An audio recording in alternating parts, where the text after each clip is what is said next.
This is the 2022 edition Razer Blade 17-inch. We've got the mid-spec model here featuring an i7-12800H paired with an RTX 3070 Ti and 16GB of RAM running Windows 11 Home.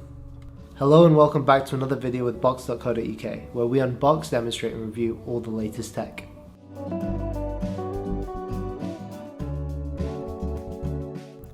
Inside the box you'll find the power cable and brick, which both feel really nice and durable. The brick is quite big and heavy, but the cable is a good length, meaning you'll be able to keep it on the floor or otherwise out of the way. Other than that, you also get some various documentation, stickers and of course the laptop itself. Razer boasts that the Blade 17 is crafted from a single block of aluminium, which sounds great, but how does that relate to build quality? Well, the chassis overall is really well built. There is a little flex on the screen and a tiny amount on the keyboard, but overall it feels really sturdy and premium. The matte black finish does attract fingerprints and smudges, but it's super easy to wipe down with a microfiber and it gives the machine a really nice sleek look. The Blade 17 uses magnets to stay closed, so you do need to apply quite a bit of force to open it, which feels a little bit counterintuitive. But that being said, you can be sure that your screen isn't going to randomly open and get scratched. Once the laptop is open, you can really sit back to appreciate how nice it looks. It's nice to see a gaming laptop that boasts a more minimalist design philosophy, and I think Razer has nailed it here. The chassis has these cutouts on the bottom for intake fans, and the exhaust fans are here towards the screen, which is nice as it keeps the heat away from your hands. The rubber pads on the feet are a nice quality and don't seem like they'll fall off easily. The laptop has a nice heft to it, coming in at around 2.5 kilos. I personally don't mind a slightly bigger and heavier laptop, especially when it comes to the extra space for ports. And there's no shortage of inputs and outputs here. On the right you'll find a HDMI 2.1, USB 3.2 and a Thunderbolt 4 port, as well as an ultra high speed 2 SD card reader. On the other side you'll find a 3.5mm headphone jack, another Thunderbolt 4, another 2 USB 3.2, an Ethernet port and the charging input. The Thunderbolts support power delivery as well and can be used as DisplayPort 1.4 connections, giving you that little bit more versatility. As for the charging cable, I did find that when you put it in this way, it actually blocks your Ethernet port, which is less than ideal, and it really only gives you one option for charging. The trackpad is reasonably sensitive and you don't really get accidental clicks. I would have liked to see them integrate a seamless trackpad into the Blade 17, as when you're using the trackpad and you feel the edges, it can feel a little bit clunky in use. But overall, the large size and responsiveness makes this one of the better trackpads I've used. The keyboard, as said before, it does have a tiny amount of flex to it, but it's pretty consistent and solid throughout, with the keys all feeling the same across the board. That being said, it would have been nice to have some more travel distance on the presses, but typing does feel smooth either way. There were a couple of times where the keyboard presses didn't really register, but that being said, overall I think it's pretty usable. The keyboard and trackpad are quiet, which is great for studio work or when in public. The keyboard backlights are great though, with a good amount of customization straight in Razer's own Chroma software. On the UK version we don't get light up symbols, which is a shame, but the F keys light up when you hold down the function key, which is a cool feature.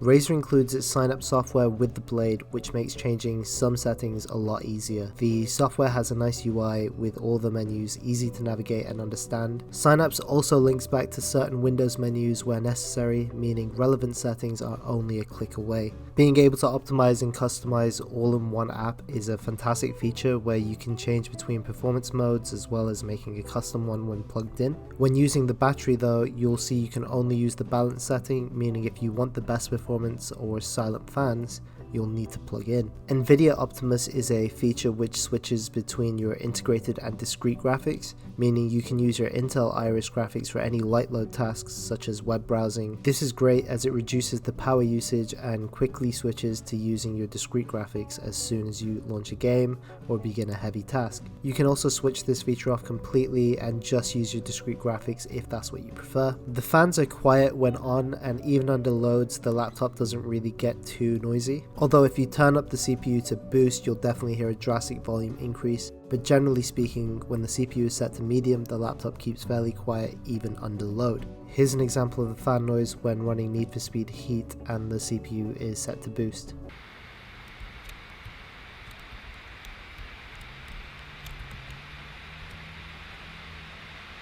The GPU didn't really get hotter than 75 degrees, but I also found that it didn't get cooler than 45 degrees.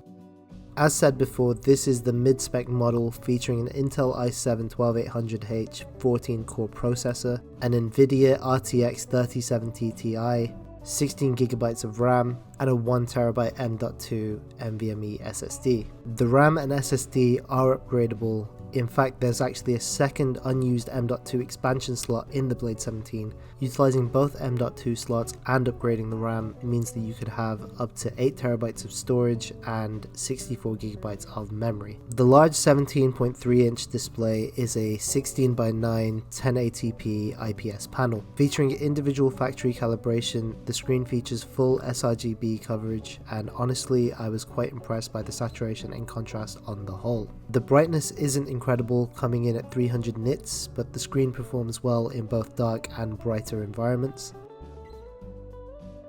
I didn't have much issue with glare at all, the matte coating doing its job well, and the viewing angles were excellent, only having minor distortion of blacks at the extremes. Now for the important stuff, the Blade 17 boasts a 360Hz refresh rate. You'll find the difference between 60 and 360 to be a drastic jump, but to be honest, I did find there was a point of diminishing returns after around 180 FPS. There isn't really any bleed or bloom as you can see from these tests. I found the overall performance of the display to more than meet my expectations and even slightly exceed them. Need for Speed Heat ran pretty smoothly at 60 FPS average with settings on Ultra. The fans did begin to get noisy at this point. Overall, the performance was strong without any tearing, although I did notice some stuttering specifically when loading in. Jedi Fallen Order ran incredibly well. The game limits the max FPS to 144, and during gameplay I did notice the game dipped to lows of 80 FPS, but it ran around 110 FPS in general. With VSync on, the variations in frame rates were pretty much unnoticeable, and even with it off, the game ran really smoothly without any major stuttering. The speakers output from these grills on the sides of the keyboard, and given the size of the laptop they provide a fairly wide stage. I was quite happy with the quality and loudness overall, and was really impressed by the clarity in vocals and deep bass. Here are a few examples of the speakers set to max volume.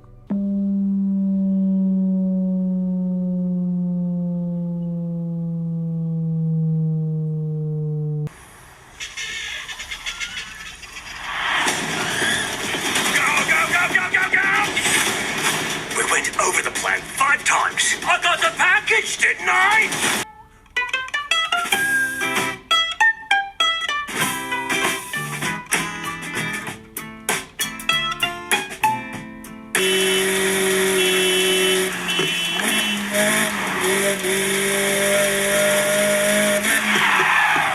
The integrated webcam and mic are both certainly usable for general use and video calls.